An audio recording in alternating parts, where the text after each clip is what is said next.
My name is Chris Karate. I'm Vice President of Communications here at the Washington Post and General Manager of Washington Post Live. Thank you all so much for being here with us for this very special Washington Post Live discussion. We're going to do a deep dive into Carol Leonnig and Philip Rucker's new book, A Very Stable Genius, Donald J. Trump's Testing of America. Based on hundreds of hours of interviews with over 200 sources, many of them firsthand witnesses, the book vividly captures intimate moments from President Trump's first 3 years in the White House with rigorous detail and never before published reporting. A Very Stable Genius is already a bestseller. It has swiftly become a must-read for this political moment. And although Carol and Phil need little in the way of introductions, I wanted to just give you a couple of highlights. So Carol Leonnig is a national investigative reporter here at the Washington Post, and she has won 2 Pulitzer Prizes.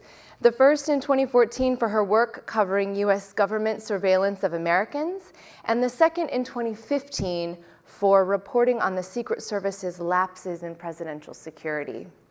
Philip Rucker is the Washington Post's White House bureau chief. As many of you know, you see him on TV all the time. He was part of the 2018 Pulitzer Prize winning team for the Post's coverage of Russian interference in the 2016 presidential campaign.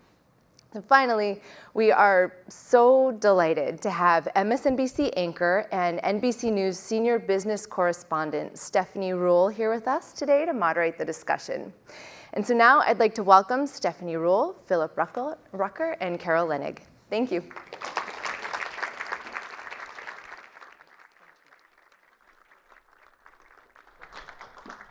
Thank you so much for having me. Thank you both. Until a few moments ago, I was so honored to be here, and then I realized that Brad Pitt has done this event, and now I can't believe I got you two. We're close enough. Close. So thank you both. Thank you for me I want to thank you for this opportunity. Thank you all for being here. We have to start with this moment in time. A Very Stable Genius, and you two putting this book together. Carol, you're a Bryn Mawr girl. You are known for having good manners that you learned, that were instilled upon you from your mother, Dolly. You became an investigative journalist. We heard about it there. 3 Polks, 2 Pulitzer Prizes. 3, actually. 3? 3 Pulitzer Prizes by Carol. You have spent the last 3 years Phil. expertly covering this administration. Philippe, valedictorian of your high school class, editor of the Yale Daily News. She does her research. Bureau chief of the Washington Post, and you two, a Polk Award and a Pulitzer Prize. You have written a book that in 3 days is the #1 book on Amazon. And the 45th president of the United States of America has called the two of you stone cold losers.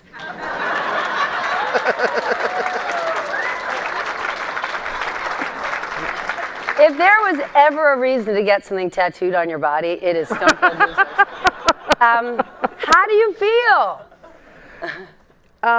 It's unreal. We always think we're the biggest nerds in the room. We are journalists. We're sweaty scribes. We meet people in parking garages and try to get them to tell us things. We stay up late reading boring documents. We watch C-SPAN. And now we're in this moment where just bringing all the facts that we had to the public about Donald Trump and what makes him tick has been a lightning rod. People really reacted to it. It's humbling. Phil and I are both elated and honored.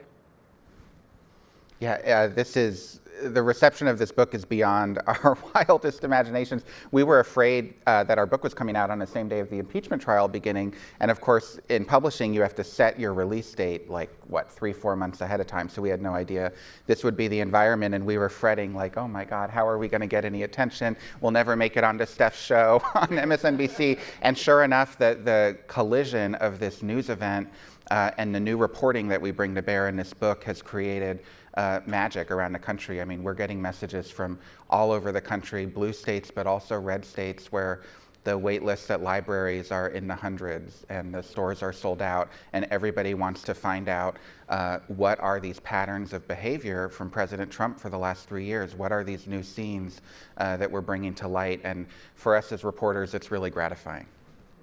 Why did you decide to write this book? You cover the president every day. There have been a number of books written about him already. I mean, you won a Pulitzer. One could say, like, you got this. Why did you decide to do that? Yeah, I was really heartened to hear this morning when Fred Ryan, our publisher, who we adore, said, you know, they could have rested on their laurels. I'm like, wow, we could have? It's a show me what you got lately kind of business. But really, seriously, Stephanie, the reason that Phil and I decided to do this book, which was very, very stressful to do while covering this president and this presidency. It was like physically very, very challenging, mentally challenging. The reason is this is a presidency like no other. Phil and I have been covering him for 3 years, Phil longer because he covered the campaign. And it was like shrapnel and bullets and chyrons and scandals every hour, every day. Sometimes we literally would write whole stories together or apart and forget what we wrote yesterday because there was something new and stunning and frightening to replace it. So we wanted to, we use this line a lot, but we wanted to hit the pause button and figure out what happened right behind us that we almost forgot. And what's the pattern, what's the theme, what's really going on behind the scenes. And what we found out was there was a lot we missed in the reporting. There were a lot of people willing to talk for history. I want to go inside these scenes because that's what's so special about this book. But it was a week ago, the Washington Post reported that in the last 3 years, the president has told 16,241 false truths, misstatements, lies. You've written about many of them in this book, but millions of people in this country are never going to open a page in this book and say, fake news. What do you think about that, given all that you've done and what you know is in here? It's a great question, Steph. Carol It's and the I. number one reason he's our favorite guest on TV. He always leads with that. Yes. But it's true, it's true. We so wish everybody would open this book and read it, or listen to the Audible, or read the ebook version, just because there's so much new information here that we think is important for the public to know. But I have to tell you, it's discouraging, and it's not just about this book, it's our reporting. It's discouraging when a chunk of the country automatically discounts the facts that we're bringing to bear, the truth that we're bringing into the light, simply because the president calls us fake news. We don't view, obviously we're not fake news, we don't view ourselves as the opposition to President Trump. We're simply journalists at work trying to find out what happened, why it happened, when it happened, who did what. And what were those motivations, and we want to unearth that and bring it to the public, and that's our job. We're going to keep doing it, and I hope that this book finds an audience, outside of the blue states. There's a lot of anecdotal evidence that it already is, but we can only hope for that. Let's go into some of those scenes. Many of us had heard about this famous July 20th, 2017 meeting in a room that the president finds impressive, the tank at the Pentagon, where General Mattis, Rex Tillerson, and Gary Cohn had this idea, and others, that they were going to be giving the president a deep dive, a tutorial on American interests abroad. We had heard tangentially how it went. The president was tough on people in the room, basically calling the military a bunch of losers and nobodies. But until this book, all we had heard from a person firsthand in the room was from General Dunford when he spoke to my colleague Andrea Mitchell about it. We have that clip. The president says he loves his generals. You were with him in the tank this week. How does he interact with you? Is he a good listener? Can you He loves take me. us? He loves you.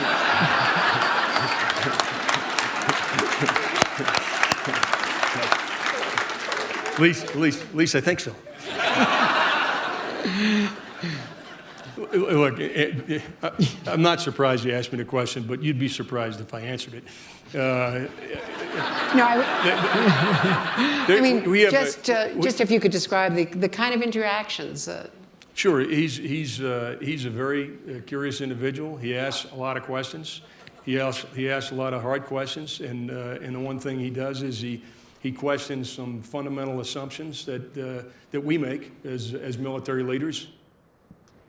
Another way to put it, he called them a bunch of dopes and losers. This is the same meeting we had reported later. Rex Tillerson described the president as a moron. Yes. Take us there.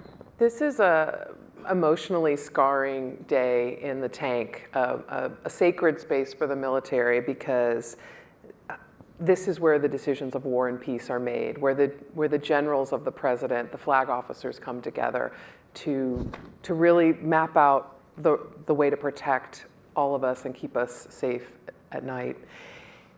The president is brought there with the plan, again, as you said, by Tillerson, Cohn, and Mattis, to sort of get a briefing on what keeps us safe. He keeps asking, why are these troops here? Why do we spend all this money? Why are these bases in the Korean Peninsula? And he's rejecting and fighting with them all the time. So they want to just create a Schoolhouse Rock kind of episode for the president to explain. Was there dancing involved? No, but there were charts. There were charts and graphics and things to keep his attention, because his intelligence briefers say that it's really hard to keep his attention if you don't have pictures and you don't have his name listed places. So they did all of that, and they were also serious because they really had deadly serious things to talk about, and they don't want to fight with him anymore. But the problem was the president wasn't having it. He did not like this schoolhouse vibe, and he began berating them. So when Dunford says here, the Joint Chief, the chairman of the Joint Chiefs of Staff says, he's a curious individual. What we heard from the sources was he was barking. He wasn't asking. He was saying a lot of terribly derisive things to them. And what's interesting is Phil and I, from my perspective, we feel like we knew this story when we started reporting, because people who before us had written about this scene and described it, most notably Bob Woodward, like our icon at the Washington Post. However, there were people in the room who had promised they would never say some of the epithets that the president hurled at them. Dopes and babies was one. But actually the one that was worse to them was when the president said, I wouldn't go to war with you people. That was a chiller. That was the worst curse word with no curse words that you could say.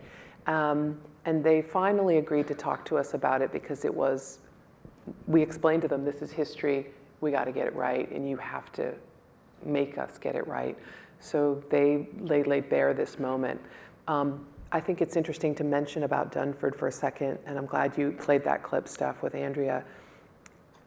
He thanked Tillerson later for another moment, because Tillerson stands up in the tank when everyone is silent. All these flag officers refuse to speak back to the president. Mattis has his head bowed. And we're told Tillerson realizes none of these guys can talk back to their commander-in-chief. So he stands up and says, no, you're wrong, Mr. President. He does it again in a December scene, and Dunford calls Tillerson late at night and says, thank you for taking the bullets for us. You protected us, and I'll never forget it. But if the president's conduct is so outrageous, if he has such disregard for our national security, our experts, and it would warrant Dunford to call Rex Tillerson, who maybe left this administration more humiliated, having lost the most reputationally than anyone else. If all of this is so true and the president is such a danger, why don't any of these people come out and say it in public? It's the question so many people have been thinking about over the last year, because Mattis wrote his book but did not really address his experiences with Trump. Tillerson has kept his silence. A lot of these guys served, were horrified, and have decided not to speak out. And there are a couple reasons for it based on the interviews that we had. And one is that they feel honor-bound not to criticize a sitting president while he's still in office. That when he's out of office, whether it's a year from now or 5 years from now, maybe they'll say their piece. But doesn't that show? Straight, but they don't want to do it now. But then doesn't that show that they might think he's unprofessional or inappropriate or they don't like him, but doesn't that show that they don't consider him a national security risk? Because if it was actually putting the American people at risk, you would break that. And yet, and we're not saying these specific individuals, yet some of these people who worked in the administration do view him as a national security risk. On the back of the book, we have a few quotes from senior people who worked in the administration, and one said, "I've served the man for 2 years. This is what this person told us. I think he's a long-term and immediate danger to the country." And that feeling came out from some of the on-the-record testimony during the House impeachment inquiry from some of those national security and intelligence officials, but it is felt deep within this government, especially at the Pentagon, at the State Department, in the intelligence agencies, and yet those officials are so fearful of speaking out because of Trump's tendency to retaliate and vow to seek retribution on anybody who's not loyal or disloyal. And it's not disloyal to the country, it's disloyal to Donald Trump personally. That's the North Star for him. Did Rex Tillerson lose the most? I mean, there were other people who joined this administration who, it was like winning Powerball that they got this job, right? And I don't mean it in an insulting way, but truly, Sean Spicer, a few years ago, was wearing a bunny suit at the White House Easter egg roll. That was his role. He then got to be press secretary. Rex Tillerson was CEO of one of the largest companies on the planet, and look what he went through. I think we can't speak for how he feels or his motivations, but I take your point. This is a blue chip guy who, my understanding from talking to a lot of people, is that he felt very much a duty to serve. He was excited about this presidency in the sense, I think, that General Mattis and Dunford and even John Kelly, who was his Homeland Security Secretary and then his Chief of Staff, they felt this was going to be slightly almost like a public good for them to guide this novice who was the president and happened to be the Republican Party standard bearer, although he's really not a member of the Republican Party in any traditional way. I would poke a little at the premise. Rex Tillerson's doing fine. He's in Dallas. He's buying gorgeous mansions. He is going mansions with an S at the end. Totally. Wait till you look online. Not just one. Yeah. He's doing pretty well, and he said in his public statement, I am always grateful. I will never regret the chance to serve. There are other people who have found a really hard time getting jobs in the wake of serving Donald Trump.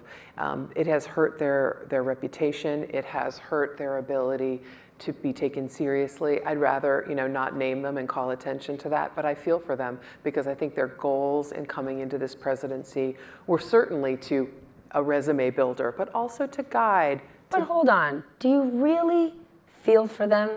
There are no surprises here. Anyone who joined the administration knew exactly where they were going to work. But would you have wanted John Kelly, as as one of our wonderful sources told us, this was a cabinet playing whack-a-mole, batting down the president's bad ideas, stopping his rash and undisciplined decisions. Would you have wanted them not to be there? Sorry, that was a question. Just kidding. No, I like that. I want to talk about some of the president's bits of his ignorance, I guess I would say, and how that could potentially be used against us. You talk in the book about a meeting the president had with Modi of India, where he says, you guys don't have to worry about China. They're not a risk to you because China doesn't border India. Of course it does. So we can laugh at that. Oh my goodness, I can't believe he didn't know that. He didn't know what happened at Pearl Harbor. But I want to talk about the actual impact. Because in the last year, we saw Modi introduce the Citizen Amendment Act, which critics say has marginalized the Muslim population in India. And at any other time, our government, our president, would not stand by while a nation ally of ours would do something like that.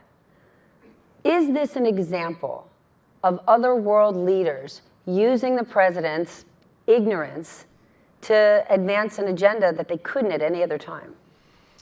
It's a good It's a good point about Modi. After this meeting, and it happened early on in the Trump presidency, Modi was just so shocked by the apparent ignorance of President Trump about that region and about India's complex geopolitical situation that India backed away from the US for a bit. Now Trump and Modi are much closer 3 years later, but the consequence for the US is we had a trade partner who had opportunities to be working with China, to be working perhaps with Russia, with other countries there. They don't have to be allied with the United States, deciding to back away from the United States because of the president's policies. And we see this play out elsewhere. There are other leaders around the world who have decided that they can find ways to manipulate Trump and his administration because of the lack of experience and knowledge and sophistication in world affairs and geopolitics. We see it in the Middle East. We see it the way the Saudis have treated the United States. We see it in other areas as well. And another consequence of the ignorance issue, if we want to call it that, and this is illustrative through that Pearl Harbor example where Trump is going to visit the USS Arizona Memorial and tells John Kelly, John, what is this all about? Like not really understanding what happened there, is Trump's just disconnected from the American story. He doesn't, because of his lack of historical knowledge and interest in reading history and understanding it, he doesn't fully appreciate the American story, where we came from, what our history is, what decisions have been made in the past and what leaders have learned from them. And so he's acting on the fly based on his impulse and gut, which, you know, to his credit, sometimes is really right, but without that base of knowledge. Sometimes it's right. Sometimes the Washington insiders get themselves so ruffled about how unprecedented things are, so ruffled in a way that the American people don't care. An example would be the amount of turnover in the White House or the amount of open positions. Yeah. When you speak to Washington insiders, they are aghast with how many open positions. But when you speak to voters, and I don't just mean red state voters, I mean a lot of voters, they say, I don't know, haven't I always thought the government is super bloated? Can't we use a few less deputies of deputies of deputies? Totally. I mean, that's one of the, just your question raises the issue of how people feel in, you know, what are derisively called flyover states. You know, Germantown or Frederick, Maryland, not a very long drive from here. I've heard voters say, you guys are so hard on Donald Trump. You keep like pressing him about this issue of, you know, wow, people keep getting fired. Well, maybe he should fire more people. Maybe we should get rid of a lot of the State Department. You know, they don't have as much exposure and experience. Like if you worked in the State Department, you would understand why a principal deputy or a deputy chief of staff actually is critical to getting a policy decided and get the ball moved forward. But, you know, this to me raises the larger point about Donald Trump, which is, man, he is a master connector with people who are angry at the government, frustrated, feel like their taxes are too high, feel like Congress is do nothing, which in some respects he's totally right about. But he's been able to make them feel he's their fighter, he's their champion. And government waste, there's nothing but readers for that. Can we talk about the president's emotional intelligence? You have been to many, many Trump rallies. Yesterday, I was in Western Pennsylvania. Mm-hmm. I was in coal country where many people are scratching their heads saying, why does the president's base stay with him even though the policies he promised them, the jobs he was going to bring back, he hasn't? When I was there yesterday, it was very clear to me that base is staying with him. And they don't feel like, yes, maybe he hasn't done anything in 3 years, but they said, we've been suffering for 40 years and no one came here. Not just that August in 2016 where Hillary Clinton was in East Hampton raising money, not on the road, but they said even when other Democrats have gone to their states over the years, they don't hold rallies where all of those forgotten voters are welcome. They hold private events with union leaders, and those union leaders then step out and say, men, and you know, time to get out there and vote for this Democrat. And they're saying, why? I'll pay my union dues, but my life isn't better. Can you speak about the value of those rallies and what he has done to really make a portion of our population seen? Yeah, it It is a complete phenomenon, the Trump rallies, and I started covering them from the very beginning in 2015 through now while he's still president. And first of all, they're massive. They're unlike any other political event that I've been to. 20,000 seat arenas, packed. People are in line for hours beforehand to secure their spot on the arena floor. They bring their coolers. They have their lawn chairs set up outside. It's a festival. It's a carnival. It's a community event. And they drive for hours to get there. And then once you're inside the arena, it's fun. There's loud rock music, there's food, there's signs, there's flags. Everybody feels like they're a part of a community and they're being respected and included. And here we have the President of the United States who's flying in on Air Force One to be there to see you and to rally with you. And so as much as they're responding to Trump's supporters are responding to his policies, they're also responding to this sense of inclusion and community and being respected and being addressed by the president. He's not going just to Chicago or Milwaukee or San Francisco, but he's going to Altoona, Pennsylvania, and he's going to Greenville, South Carolina, and he's going to these places where presidents have not traditionally gone. And I would add to that, Phil knows these rallies like nobody's business, and he's tramped through unbelievable mud to get to them on time. He's really an impressive. I've invested in several pairs of noise-canceling headphones because it's so loud. The rock music is so loud, I can't work in that environment. But go ahead. Would you say they're joyful events? For his supporters, they're joyful. They're as a reporter at the rally. You're probably not that popular. There's an incredible hostility. We're in a press pen that's very exposed on the arena floor, and not everybody obviously, but there are always some supporters who will give us a certain signal with their fingers or say things that are less than kind. So is the single your number one? It's not a joyful experience as a reporter. Yeah, number one. I would add, in addition to his amazing work ethic, that Phil's right, that the people who are at these rallies feel included, but there's something else they're feeling, Steph, which is being politically incorrect, whatever that means for you, but being incredibly raw is also celebrated at these rallies. And yeah. if you see people using epithets, if you see people using racist terminology, if you see people body part names on signs, all of that's welcome. I found it really troubling to dig down into one of these rallies where an African-American woman who came to protest the president's venom towards Muslims, she came with a sign. As she raised the sign, and you all have probably seen this video, she was shoved forcibly by numerous men who jumped out from different parts of the crowd and she was almost like a bobbing top at this rally. It was during the campaign, I believe it was 2016, in Louisville, Kentucky. So certain things are celebrated and included in these rallies, but there are a lot of things that are not included, and it's very scary. Can I add one more thing about the rallies? I spend a lot of time there interviewing the people who are in the crowd, and I think it's important to point out that they're teachers, they're nurses, they're lawyers, they're real estate folks, they run shops, they're bakers. These are people in the community, all across the community. They're not fringe characters. They're truly members of their community in good standing who feel very strongly about this president. I want to talk about the Russia investigation. It consumed many of us. It consumed the president for the last few years. Can you speak to how the president approached his he was so furious with Jeff Sessions for recusing himself. For a long period of time, he desperately wanted Rod Rosenstein to leave. He felt that everyone should be working for him, not the United States.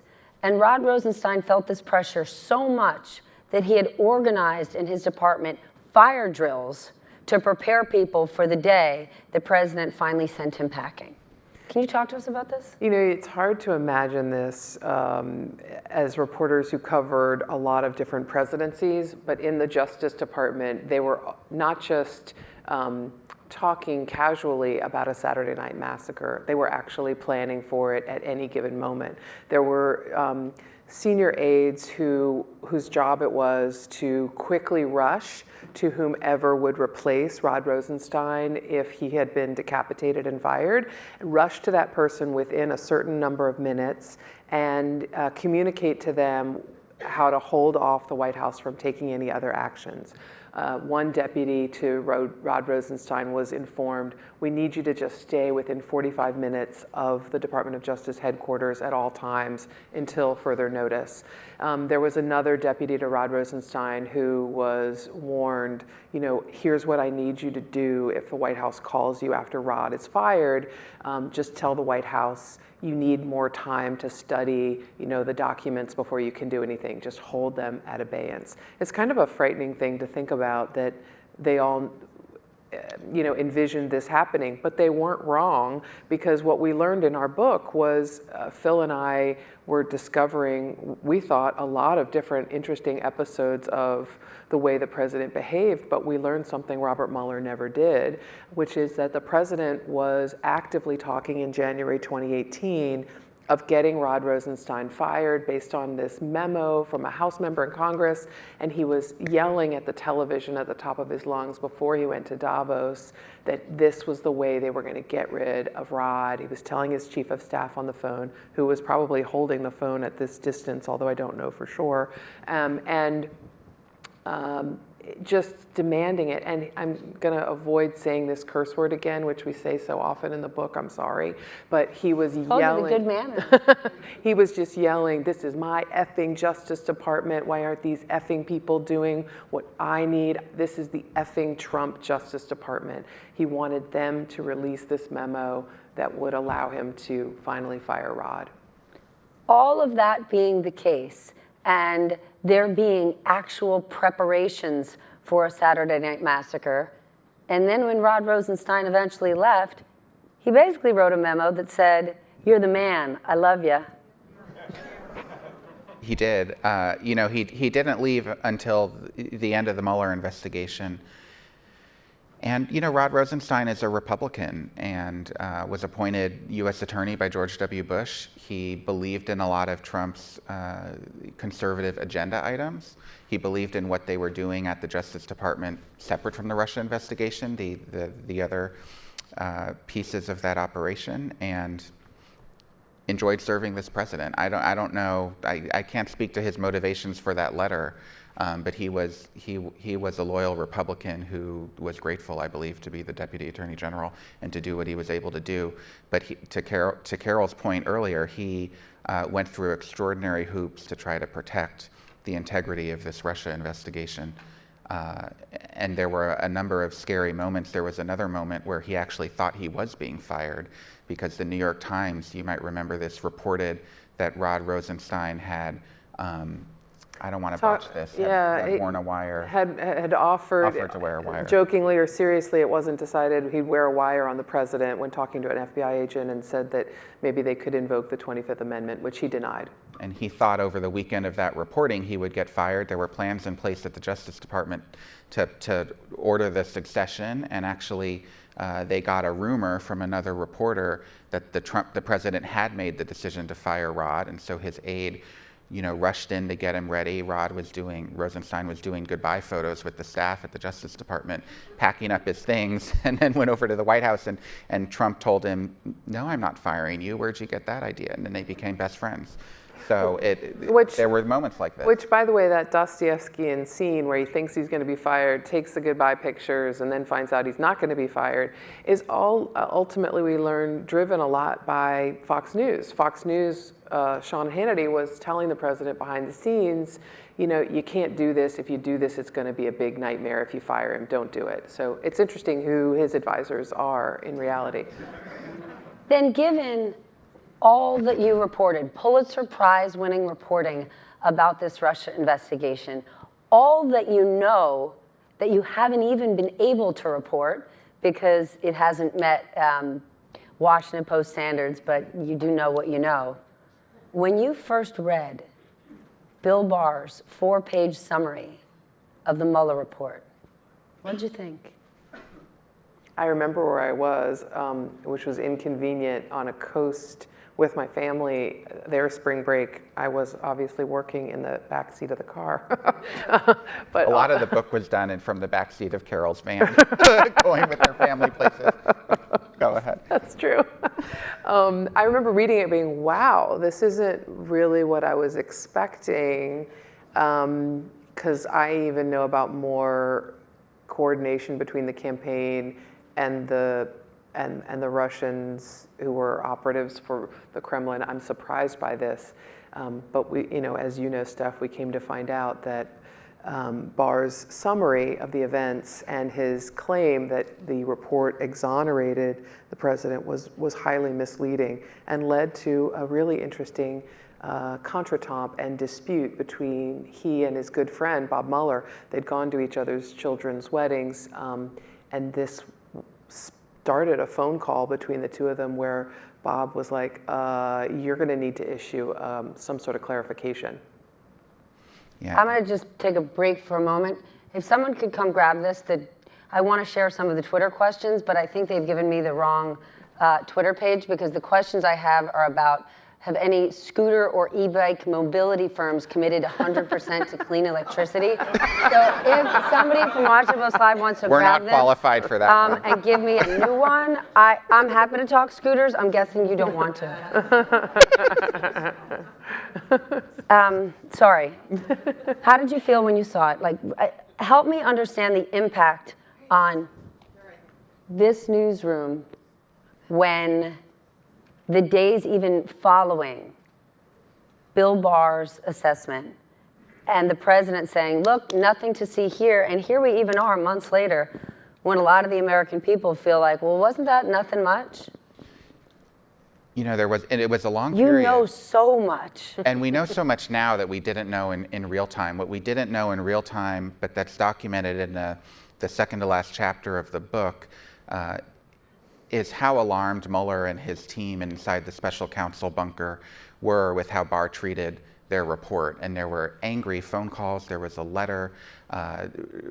Mueller actually called Barr to complain. They felt like they felt like Barr and his deputies were misleading the public, and there was a PR problem. Mueller even contemplated putting out some sort of statement to refute the 4-page Barr summary. That didn't happen, obviously. Why? I'm sorry? Why? Well, the special counsel's office had not commented publicly on really anything throughout that whole 2-year investigation, and they weren't prepared to break that protocol. They wanted Barr to issue the executive summaries from the report, which documented in much plainer language the nuances of the report and made clear that the president was not totally exonerated, as the president had been claiming on Twitter and in public. Barr wouldn't do so. Barr and his team felt they were going to release the entire report once it's redacted and ready. That ended up taking, I think, about a month, and there was this whole waiting period. But in our newsroom, we knew that Barr's summary was not the full story, and we knew, obviously, that Trump was not totally exonerated, because even the summary acknowledged that much. And so there was just a period of waiting to see the full report. We wanted to see the actual facts for ourselves before we could assess and draw conclusions about what the president did or didn't do.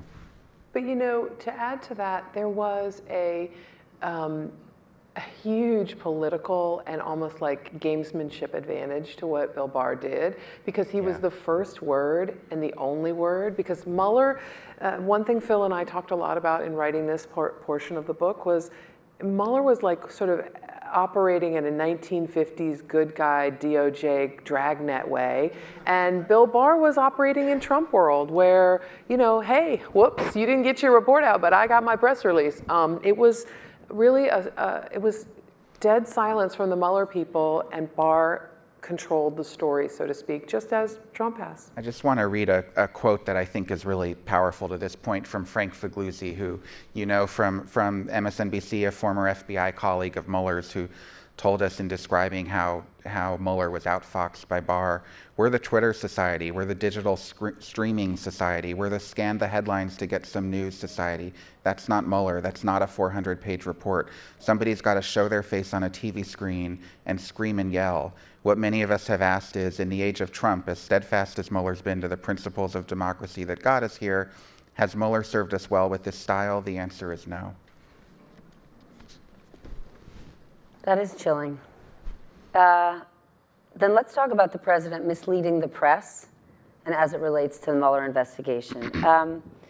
You talk in the book about how the president over and over said, I'd love to sit down with Robert Mueller. I'll answer his questions anytime. But behind the scenes, his lawyers pressed him, pressured him, begged him not to do so, knowing that, yes, he's a great salesman, but had he sat down with Mueller, he would, without a doubt, perjure himself. You report that the president had conceded. He had said behind the scenes to his lawyers, okay, you're right, I will never sit down with Robert Mueller. And then after doing so, John Kelly's doing an off-the-record meeting with the press, and Trump busts in and says, I would love to sit down with Robert Mueller, can't wait to do it. Don't we have a tape of that? Actually, we do. Maggie Haberman actually caught the audio. I think we have that. Are you going to talk to Mueller? I'm looking forward to it, actually. You want to? Do you have a date set? Here's the story, just Do you have so a you date set, There's Mr. been no President? collusion whatsoever. Yeah. There's no obstruction whatsoever. And I'm looking forward to it. I do worry when I look at all of the things that you people don't report about with what's happening. If you take a look at, the 5 months worth of missing texts, that's a lot of missing texts. And as I said yesterday, that's prime time. So you do sort of look at that and say, what's going on? Mm-hmm. You do look at certain texts where they talk about insurance policies or insurance, where they say the kinds of things they're saying. You got to be concerned. But I would love to do that, and I'd like to do it as soon as possible. When will you Good do luck, it, Mr. everybody. President? Do you have a date set? So here's the story. Do you have a date set, Mr. President? I don't know. No, I guess you're talking about 2 or 3 weeks, but I would love to do it. In person. Again, it's, I have to say, subject to my lawyers and all of that, but I would love to do it. Okay, it's funny, but it's not, okay? You're covering the President of the United States day in and day out. And right there, he actively walked into a room and told the press corps a bald-faced lie. He not only actively walked into this room, I mean, he literally left a meeting with his lawyers to dash down, to tell everybody he was eager to do it. They're talking about doing it in 2 to 3 weeks. Now, let me turn the dial back for that time stuff. It's like, at that moment, every reporter in Washington was trying to press to figure out what was going to go on with the interview. We knew that Robert Mueller had had a meeting with the president's lawyers and had pressed for it in January. And we didn't know what the answer was. And the president's going around saying, I'm eager to do it, I'm eager to do it. And we're like, okay, maybe. But literally days before this January 25th meeting, and thank you, Maggie, for capturing that audio, the president had decided that they weren't going to do the interview. His lawyers had basically thrown down books on the table, thrown down the gauntlet and said, you cannot do it. Here's why. And he agreed. And they literally canceled the January 27th meeting that was tentatively scheduled, helicopters on standby for Camp David. So sometimes I go back to what a source told Phil and me, which was the guy is thinking in the moment.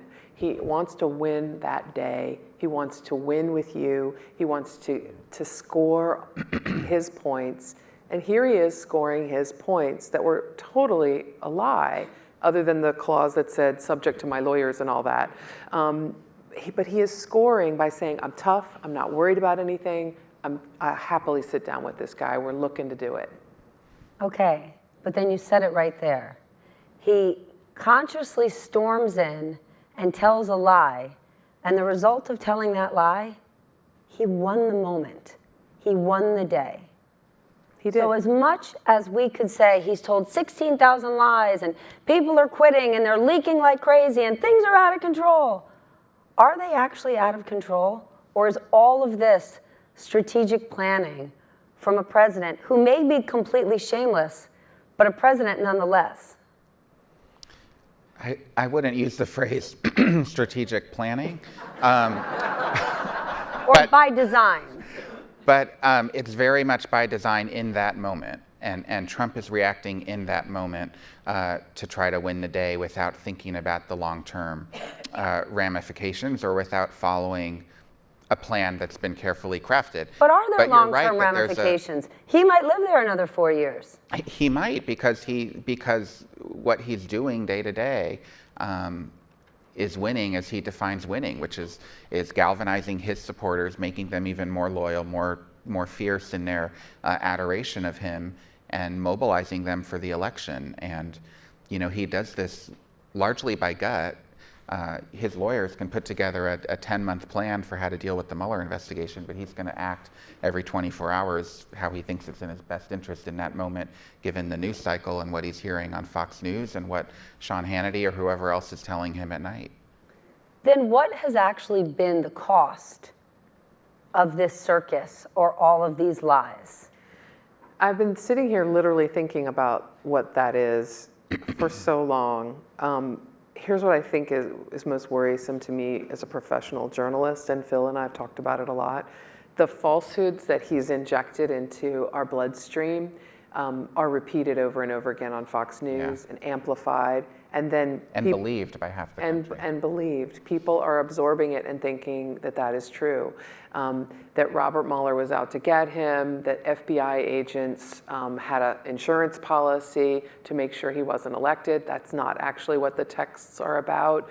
There were people really worried, by the way, at the FBI that the president was, very worried about Donald Trump, the candidate. There were people at the FBI who were very concerned about the Russian contacts from the Kremlin to sort of minions within the campaign, super anxious about that. But he's been able to inject into our ether and into a lot of the country this assumption that the FBI had a tainted investigation to try to not only unmoor him and keep him from being elected, but to surveil him, which is nobody wiretapped Donald Trump. But I literally still meet people who say, they wiretapped Donald Trump. And I'm like, no, they didn't. It's just amazing. And that is, we're no longer in Walter Cronkite days. The consequence is people don't agree on facts. And Phil and I have an extra job in addition to bringing you facts. And that extra job is something the Post also takes really seriously, which is now we got to show you how we made the cake. We got to show you how we did the reporting, or else you're not going to believe us. And that's our new chore. The truth matters, but only if you hear it. I want to talk more about the show that he puts on. You talk in the book about a phone call the president had with Anthony Scaramucci, who was press secretary for famously 11 days. Anthony the Mooch goes on Bill Maher one night and says, I've known Donald Trump for 20 years. This is all an act. This is a show he's putting on.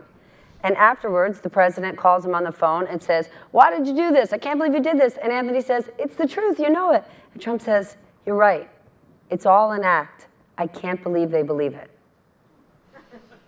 Yeah, Trump, first and foremost, is a showman, and he learned this in real estate because he wasn't just a real estate developer. He was a tabloid sensation because he made himself a tabloid sensation. He posed as his own publicist to leak gossip about himself into Page Six. I mean, so much of his energy and time and resources in New York as he was rising through the business ranks was built around the show, built around creating a Trump persona, the Trump brand, The Apprentice, and becoming president, I think in Trump's view, is the capstone of that. He actually lays out that career arc in his tweet, which is the very first time he used the title of our book, A Very Stable Genius, which is his own words, of course, where he said, I was a very successful real estate guy, but then I was like the most successful TV guy, and then I got elected president on my first try. I'm a very stable genius. He, of course, used more colorful language than I just paraphrased. But the point is, I think he sees the presidency as the ultimate step in the show for him. I mean, he's the most famous guy. He brags about how he's now on the front page of the New York Times every single day. He loves that he can issue a tweet and then immediately turn on cable news and see the anchors, sometimes it's Steph, reading the tweet, although we don't talk about the tweets as much as we did in those first few months of the administration, but he just loves his ability as president and commander-in-chief to completely change a news cycle and get the world talking about him. And that's all part of the act, part of the show. Is shamelessness his superpower? I mean, I think, you use Ivanka Trump as an example. Ivanka Trump is in Davos right now, and she said yesterday, I gave up my life for this job. Yet we know in 2018, based on financial disclosures, she and Jared Kushner, who are unpaid White House advisors, made $135 million. She has sat in for her father, or representing the administration, at the G7, the G20, the World Economic Forum, and the Olympics. All of this being the case, we know that a New York judge has ruled that Ivanka Trump is not allowed to sit on a charity board because of misused funds in the Family Foundation for 10 years. For most of us, if that happened, we would sever our own heads with a nail file and flush it down a river in shame. Yet, this shamelessness... That's quite an image. I mean, just think about a little visceral, Steph. I don't know. Imagine that. And then to say, I've given up my life for this. Is that shamelessness and ability to let a book like this come out and keep on rocking their magic? Shameless is a good word that I immediately get allergic, high-V feeling about because I'm a reporter and we don't give our opinions in adverbs. But I will say that if you want to talk shamelessness, then here goes. I'm gonna, Phil is like the dean of political reporting. I'm more of an investigative reporter and less about politics. I can't remember a presidency that would have survived the first few months of this one in which there was a travel ban against countries that obviously had a religious discrimination element in it as found by a court. I can't imagine a presidency that would have survived not one, not two, but 5 different cabinet members and senior officials traveling on private jets for private purposes to see a solar eclipse, to get a private tour of the Vatican. I mean, we could go on and on. How is it that those people not only were tolerated, but kept on by Donald Trump? If you want to talk shamelessness, why is it that Ivanka Trump was allowed to use her private email in government correspondence, which is against the Presidential Records Act? Why was she able to use her government email in personal business transactions, which would certainly give her the imprimatur of the White House? If you want to talk shamelessness, why is it okay for all sorts of laws to be flouted that were enacted by Congress and signed by presidents? Why are we allowed to do that? It's a stunner every time, and it again doesn't go exactly to Donald Trump, it goes to voters. Why is it that this is the champion? And as someone in our breakfast this morning said, why is there no tipping point for voters when Donald Trump does it? Remember, the Washington Post broke the story where he literally said, braggingly, I just, because I'm famous, I can grab women in their blank. Again, shamelessness, we could go on and on. Last point to you. I think it is his superpower. He has no shame, and he's not embarrassed by anything, and that's the way he can have an incredible scandal happen in 1 hour, and the next hour hold his head high and continue doing his job and not feel any remorse and not feel guilt about it. Certainly not feel the need to apologize for anything. And that's part of the power with his supporters, because they are still with him. He exudes so much confidence about what he's doing and that everything he's doing is right and good and virtuous, that his supporters believe it. And therefore you don't have consequences for the litany of ethical blunders and other controversies that Carol just laid out. And so if you're a politician looking to win an election, that's a superpower. Well, you win with this book. It is extraordinary. Thank you for writing it. Thank you for sharing your thoughts today. I appreciate it. Thank you for being here. And we should, I just want to point out, Carol and I are going to be outside for a little bit and happy to sign some books. There's a wonderful woman from Politics and Prose selling copies on a table out there, so we'll see you soon. Thanks, Stephanie. Thank you. Sorry, the clock didn't work, so I have no idea how long we were here. Sorry. I'm sorry.